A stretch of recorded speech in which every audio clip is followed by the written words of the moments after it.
আসসালামু আলাইকুম everyone, moms hobby and live চ্যানেলের পক্ষ থেকে সকলকে শুভেচ্ছা জানিয়ে শুরু করছি আজকের নতুন আরও একটি ভিডিও। তো থাম্বনেইল দেখে নিশ্চয়ই আপনারা বুঝে গিয়েছেন আজকে আমি কোন ধরনের ভিডিও করতেছি। তো যাই হোক, এটা আমার জীবনের প্রথম করা হ্যান্ড পেইন্টের ওড়না আর কি। তো এর জন্য আমি যেটা করেছি, শুরুতেই কিন্তু ওড়নাটা পেন্সিল দিয়ে এঁকে নিয়েছি। এতে কিন্তু একটা ডিজাইনও এদিক ওদিক হওয়ার সম্ভাবনা থাকবে না, একদম সবগুলো ডিজাইন পারফেক্টভাবে হবে। আর যারা নতুন তাদের উদ্দেশ্যে আমি এটাই বলবো যে শুরুতেই যারা হ্যান্ড পেইন্ট করতে চাচ্ছেন তারা অবশ্যই একটু আগে এঁকে নেবেন, তাহলে দেখা যাচ্ছে আপনাদের হ্যান্ড পেইন্টটা দেখতে অনেক সুন্দর হবে এবং পারফেক্ট হবে। তো এখানে আমি বলেছি যে আমি হ্যান্ড পেইন্ট নিয়ে টুকিটাকি অনেক কিছুই আজকে বলবো। তো শুরুতেই যেটা বলবো সেটা হচ্ছে কালার। আমি এখানে রেডি অ্যাক্রিলিক যে কালারটা ওটা নিয়েছি, আর এই কালারটা দিয়ে আমি দেখেছি কাপড় ছাড়াও অন্যান্য জিনিসেও রং করে তো একদম পারফেক্টভাবে রঙগুলো বসে, আবার রঙগুলো ওঠেও না।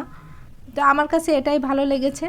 আর যারা নতুন, আমার মনে হয় তাদের জন্য রং মিশিয়ে রং তৈরি করে কাজ করাটা বেশ টাফ হয়ে যায়। সেই ক্ষেত্রে এই রেডি অ্যাক্রিলিক কালারটা কিন্তু বেশ কার্যকরী। তো আমার কাছ থেকে পার পিস 20 টাকা করে নিয়েছিল, আর আমি এগুলো নিয়েছিলাম গাউসিয়া মার্কেটের অপোজিটে, ওখান থেকে। তো এই কালারগুলো অনেক সময় দেখা যায় কি যে একটু বেশি গাঢ় থাকে, তো এটাকে পাতলা করার জন্য এনকে আর বাইন্ডার ব্যবহার করতে পারেন। দেখা যাচ্ছে এনকে বাইন্ডার ব্যবহার করলে কালারটা পাতলাও হয়ে যায়, তুলি দিয়ে রং করতে বেশ সুবিধাও হয়।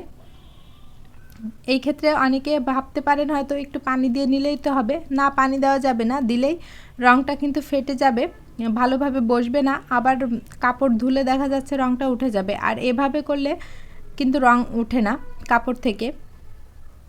তো সেজন্যই আমি বলবো যে এনকে আর বাইন্ডার রঙের পাশাপাশি আপনারা কিনে নেবেন কাজের শুরুতেই একদম। তো এই ছিল আরও একটা টিপস। আর দেখতেই পাচ্ছেন আমি কথা বলতে বলতে আমি ওড়নাটা কিন্তু প্রায় শেষ করেই ফেলেছি। তো প্রথমবার করা ওড়না হিসেবে আমার কাছে বেশ ভালোই লেগেছে। আপনাদের কার কাছে কেমন লেগেছে অবশ্যই কমেন্ট করে জানাবেন।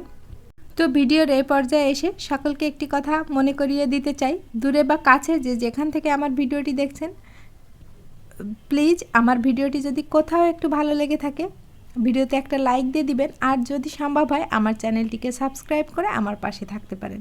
আর যারা ধৈর্য সহকারে আমার ভিডিওটি সেই শুরু থেকে দেখছেন তাদেরকেও জানাই অসংখ্য ধন্যবাদ। তো টুকটুক করে ওড়নাটায় কাজ করেই ফেললাম। আর আমার কাছে কিন্তু এ ধরনের কাজ করতে বেশ ভালোই লাগে। তো যাই হোক, আপনাদের সাথে কথা বলতে বলতে ভিডিওর একদমই শেষ প্রান্তে চলে এসেছি। আল্লাহ হাফেজ।